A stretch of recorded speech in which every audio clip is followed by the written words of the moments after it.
राधा वाणी आपने सुनी, बड़ी अच्छी वाणी थी। कहीं प्रेम और विरह की बात थी।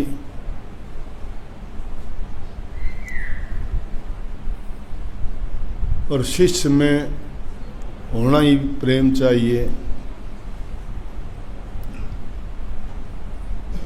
अगर आप घरों में प्रेम रखते हो तो घरों में शांति रहती है, कोई भी काम करने से आपको बरकत मिलती है। उसमें आपस का मेल जोल अच्छा होने के कारण सारे काम ठीक ढंग से होते हैं। दुख और नुकसान बहुत कम उठाने पड़ते हैं। लेकिन आपस में जहाँ प्रेम नहीं है, विश्वास नहीं है, जहाँ छोटे बड़े की कदर नहीं की जाती, बड़ों को सम्मान मिलना चाहिए, छोटों को प्यार मिलना चाहिए। अगर ये बात आपस में हम सब समझ लें तो हमारा परिवार सबरक के समान बन जाता है। आज टाइम इतना खराब है, रोज़ाना देखते सुनते हैं, शांति नहीं है लोगों को, कमी किसी चीज़ की भी नहीं है। इंसान की ज़रूरत तो तीन ही होती हैं। पेट के लिए रोटी होनी चाहिए, तन के लिए कपड़ा होना चाहिए और रहने के लिए एक मकान होना चाहिए। और ये चीज़ें बहुत सुलभ हैं आज के ज़माने में, वो ज़माना नहीं है आज।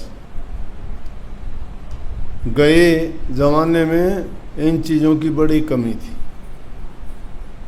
मिट्टी के घरोंडे होते थे, छप्पर डाल के लोग रहा करते। आज जिस गांव में बैठे हो, हमने यहाँ बचपन बिताया।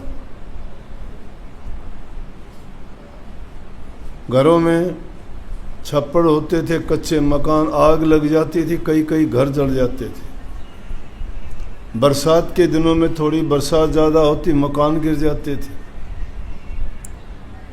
ओढ़ने पहनने के लिए इतने कपड़े नहीं। कोई अगर मेहमान आ जाता तो किसी से जिसके पास होते उससे मांग के कपड़े लेके गुजारा करते थे। अब वो ज़माना नहीं है।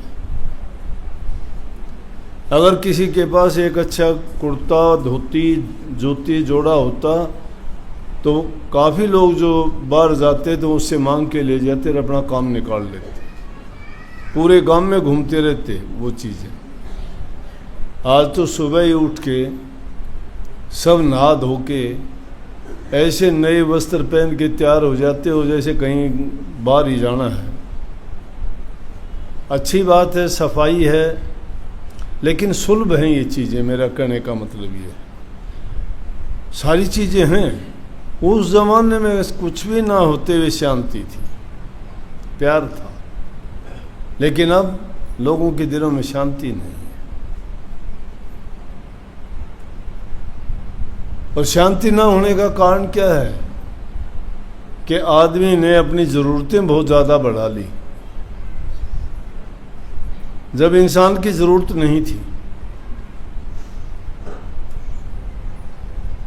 जिसके पास 4 पैसे हो जाते वो सोचता है मैं 4 के 4 लाख करूं, 4 लाख वाला को होता है 4 करोड़ करूं। जब ऐसा करता है तो चाहे उसमें किसी को दुख हो, किसी को कष्ट हो, चाहे किसी के साथ उसको झूठ बोलनी पड़े या अन्याय और पाप का रास्ता अपनाना पड़े, उसका काम निकलना चाहिए, उसकी इच्छा पूरी होनी चाहिए, बाकी चाहे कुछ भी हो जाए। संतों की फकीरी भाषा तो ये, वो तो ऐसा कहते हैं कि संतोष जब इंसान को आ जाता है, ये सारी चीज़ें मिट्टी की समान हैं। और मांग भी क्या करते, मांग भी ऐसी करते कि साईं इतना दीजिए जिसमें कुटुंब समा, मैं भी भूखा न रहूं, आया न भूखा जा। बस इससे ज़्यादा कुछ नहीं चाहिए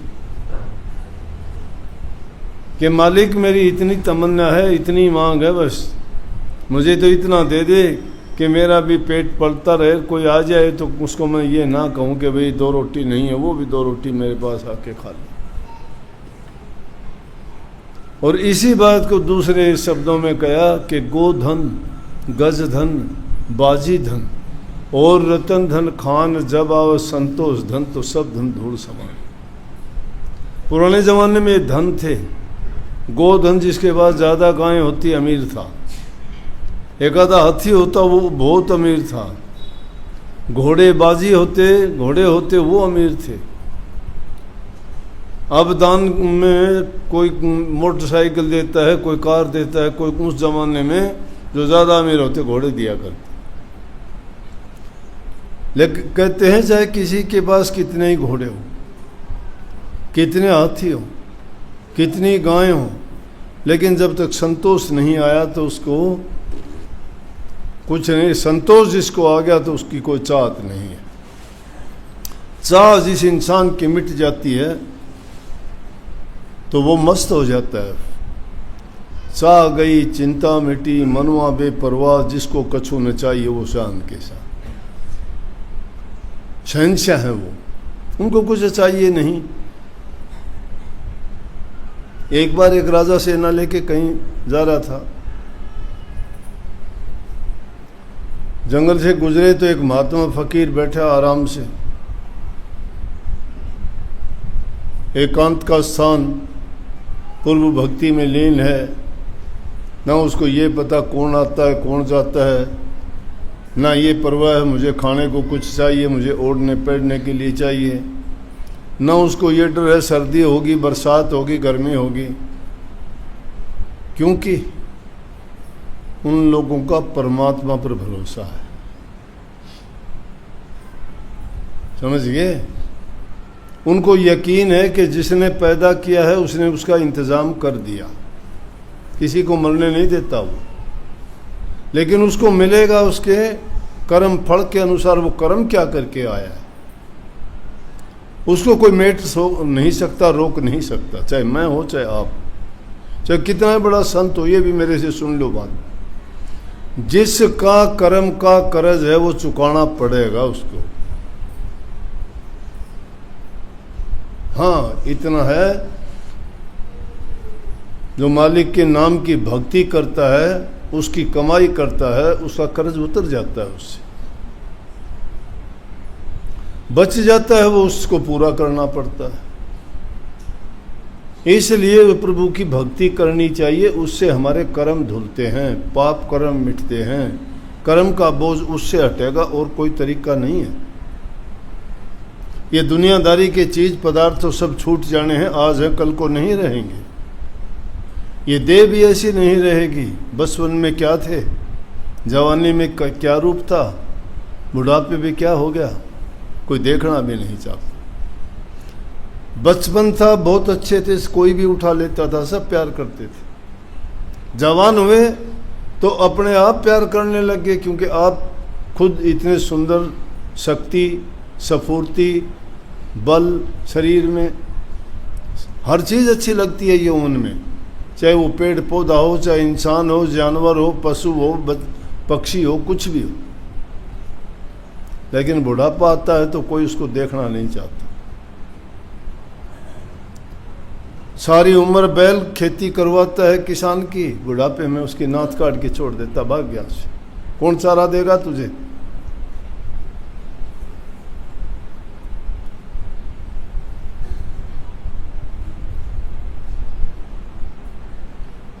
दांत घिसे, खुर घिसे और पीठ में बोझ डाले, ऐसे बूढ़े बैल को कौन बांध भूस दे? जिसके खुर घिस जाएं, दांत घिस जाएं और पीठ उसकी बोझ नहीं उठती, सामान ढोने लायक नहीं है, तो ऐसे बूढ़े बैल को कौन चारा डालेगा? निकाल देंगे घर से।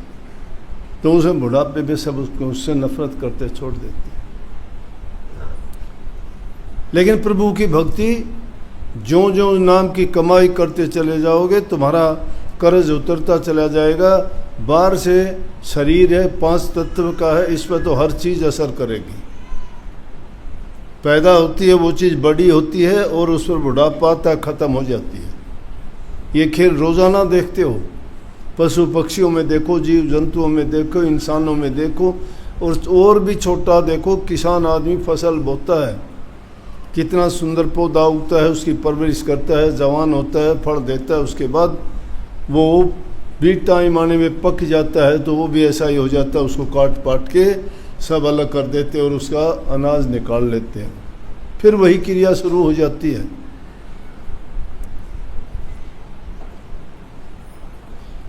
तो इन चीज़ों की तरफ जो गौर कर लेता है, जो समझ जाता है ये क्रिया है, ये प्रकृति का नियम है, ये चलता रहता है, चलता रहेगा।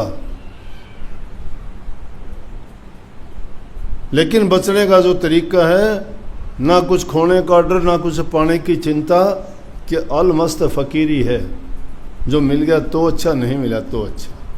मालिक की रज़ा में राज़ी रहते हैं वो, तेरी मर्जी।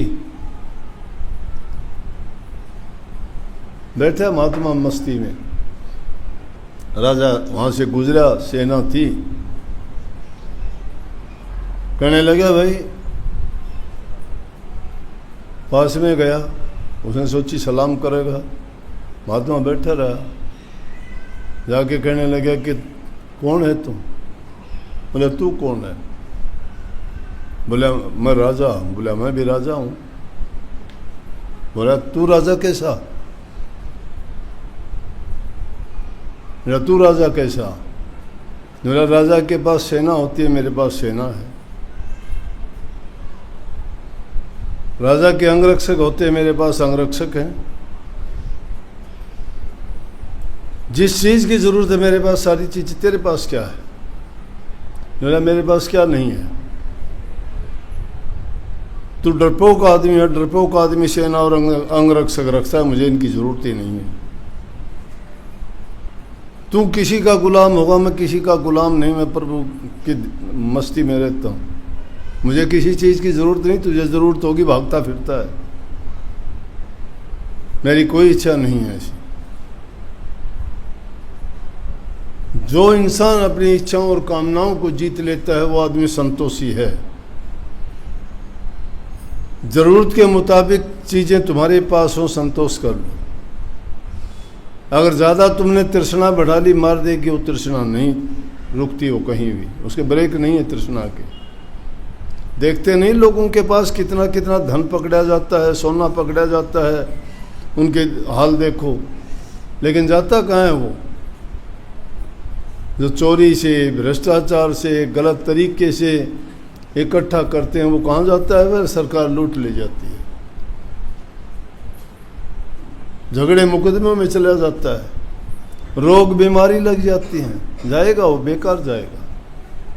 जो चीज़ इस तरह से आती है वो इसी तरह से जाती भी है।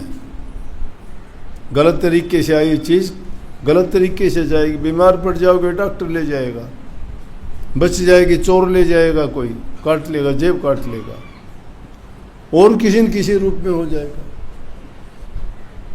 तो मेरा कहने का मतलब यह है कि वो संतोष नहीं है, इसलिए प्यार खत्म हो गया।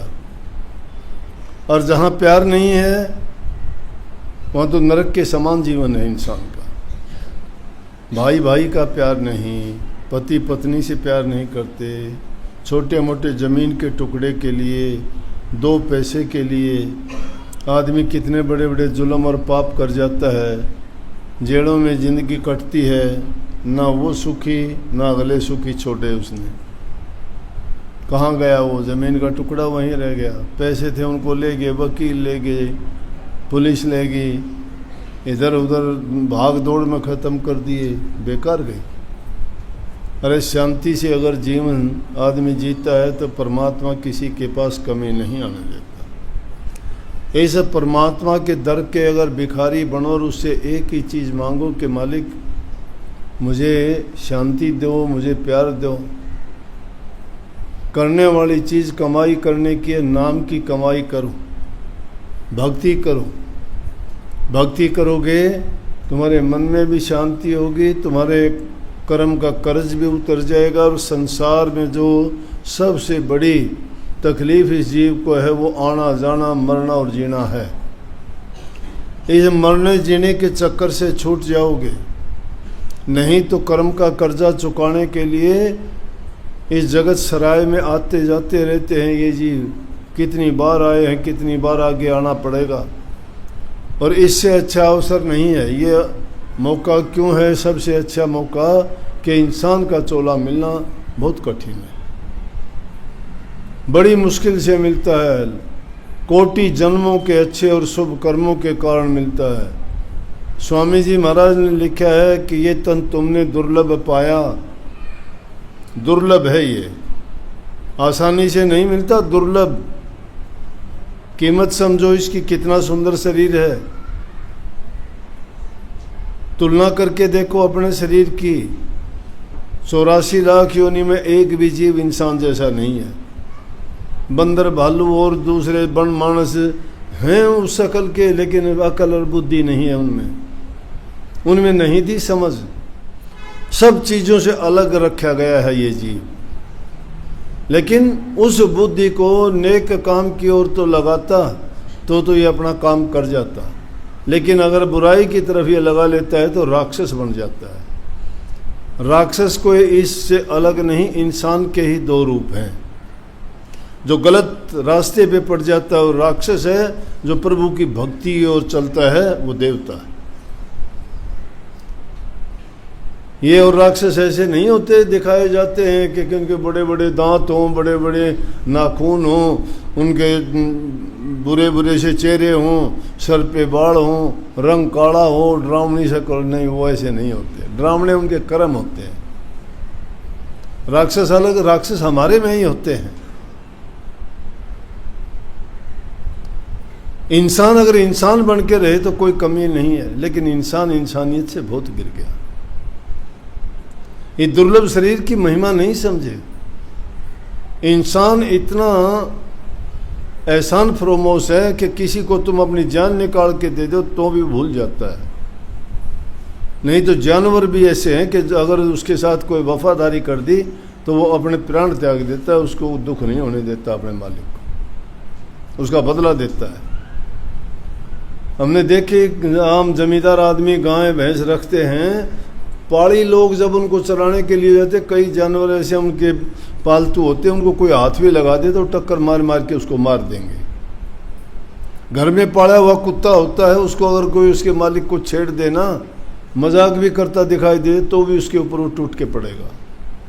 वो भी टुकड़ा खा के पूरी रात उसका पहरा देता है, रात को उस कीड़ी तक नहीं घुसने देता घर में, पूरी रात चौकीदारा करता है थोड़ी सी आवाज़ आने पे। लेकिन इंसान तो जिससे खाता है, जिससे लेता है, उसी के साथ गद्दारी करता है।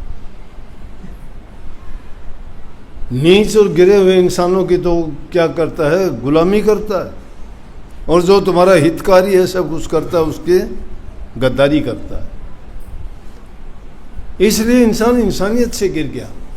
तो कहाँ समझे ये दुर्लभ तन की महिमा। जो इस चीज़ को समझ जाता है वो आदमी कभी किसी के साथ गद्दारी और बेवफाई नहीं करता, नमक हरामीपन नहीं करता। तो स्वामी जी महाराज ने कहा ये तन तुमने दुर्लभ पाया, कोटि जन्म जब भटका खाया, करोड़ों जन्मों के बाद। अब कहते हैं या को अब व्यर्था मत खो, ये बेकार खो देना है इधर उधर की चीज़ों में। 4 दिन की चांदनी फिर अंधेरी रात। ये जवानी, धन, ये पैसा, ये लालच, ये भोग, ये रस, ये आनंद चंद दिनों के हैं, कुछ नहीं उसके बाद। और ये रस भी कैसा है जो तुम्हें बर्बाद करता है। जो प्रभु के नाम में रस और आनंद मिलता है वो तुम्हें हर प्रकार से हस्त पुष्ट बनाता है, संतोष देता है, तुम्हारे दिल में शांति देता है और तुम्हारे जीवन को सफल करता है। इसलिए सारी चीज़ भूला करो, प्रभु के नाम को ना भूलो। और जो प्रभु के नाम को याद रखता है ना, वो आदमी कभी बहकता नहीं है। लालची और स्वार्थी जो इंसान हो जाता है उसका कोई भरोसा नहीं करना, पता नहीं वो क्या कर दे। लालची और स्वार्थी आदमी कुछ भी कर सकता है। तो इन चीज़ों से जो बच जाता है मालिक की रजा में कि तेरी मर्जी, वो भूखा तो रहने नहीं देगा। अगर तुम्हें ये भरोसा है तो तुमने अपना ये पाड़ा जीत लिया। लेकिन अगर तुम्हारा यकीन नहीं है तो तुम हार चले हो बाजी जिंदगी की। फिर वही तुम उस 84 के चक्कर में पड़ते हो। गुनाह करने से बचो, गुनहगार ना बनो। भूल करने वाला गलती होती है, बख्शा जाता है। गुनाह करने वाला जानबूझ के करता हो, बख्शा नहीं जाता कभी भी। यहां लेखा है पाई पाई का, पोपोबाई का राज नहीं है। सुनी जे के पोपोबाई का? पोपोबाई का नाम सुना से सुनी नहीं। कौन थी पोपोबाई? कहते हैं सारे।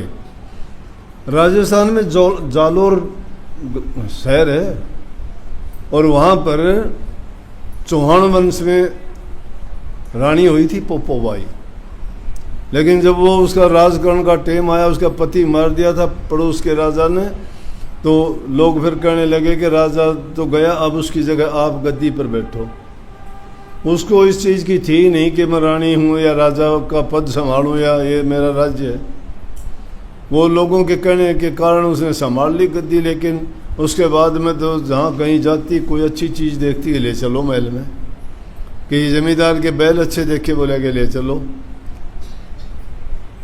कोई कुछ भी करो, उसको कोई बात नहीं। तो लोगों में ये कहावत चल पड़ी थी, बोला पोपोबाई का राज है, कुछ भी करो। तो उसके बाद में यह कहावत होते होते आज तक चली यार। ये पता किसी ने को नहीं कि कौन पोपोबाई थी। तो नहीं कहते पोपोबाई का राज को नहीं हो, मतलब पोपोबाई जिसमें कोई किसी ने किम्मी को नहीं कहे, करो कुछ भी। इसलिए ये पोपोबाई का राज नहीं है। परमात्मा सबका लेखा लेख, वो बिना कलम के, बिना कागज के, बिना किताब के लिखे से एक का भी नहीं बख्शता, लाखों आंख से उसकी। अच्छी करनी करना रे भैया, कर्म न करियो काला। लाख आंखें देख रहा है तुझे देखने वाला। उसकी तेज नजर के आगे कोई नहीं बच पाता। मेरे मालिक के दरबार में सब लोगों का खाता। मेरे दाता के दरबार में सब लोगों का खाता। जो भी जैसा कर्म करेगा वैसा ही फल पाता। मेरे दाता के दरबार में सब लोगों का खाता। मेरे मालिक के दरबार में सब लोगों का खाता। सबका खाता है, सब लिखा हुआ है। ये इतना भी नहीं बचता। कभी सोचते हो कबूतर के आंख मीचने से बिल्ली का डर मिट नहीं जाता? बिल्ली की आंख खुली है, कबूतर ने अपनी मीची है। अपनी आंख ना मीचो, खोल लो आंखों को। सबको बहुत बहुत आशीर्वाद।